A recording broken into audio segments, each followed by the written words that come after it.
On today's menu, I'm going to be servicing the differentials, front and rear, on the Jeep.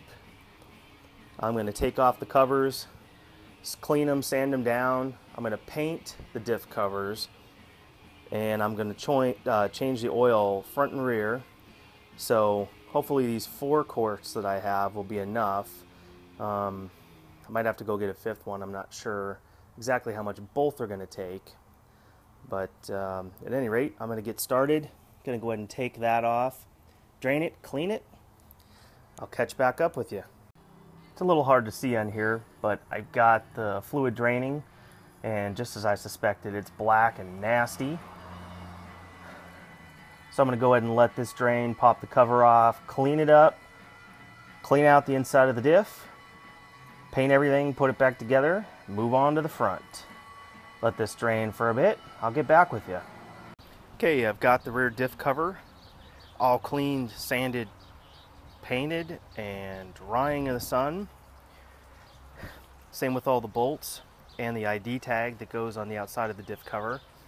Did those in silver, and like I did with my F-150 a few years ago when I redid that, did those bolts in silver, and I'll put them on and I'll have to touch them up because they'll get nicked up a little bit.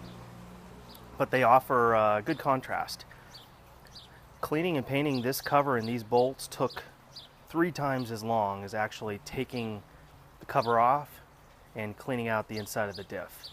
So I'm going to go ahead and let these dry now for probably about 30 minutes, and they'll be ready to put back on.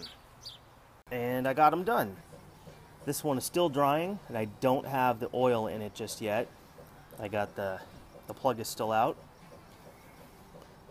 But I think it turned out pretty nice. Like the red with the silver bolts. I think it gives a nice contrast. And the rear is actually done.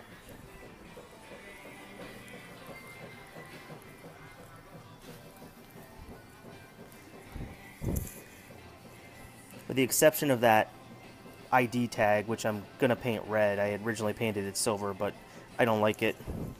Apologize, the lighting is not so great under there. But it's done, it's full, and very happy with the way it turned out. So I'm just gonna wait a little bit longer and then fill the front up with the gear oil, and then I'm pretty much going to be done with this thing for today. So once again, thanks for watching, and we'll catch you on the flip side.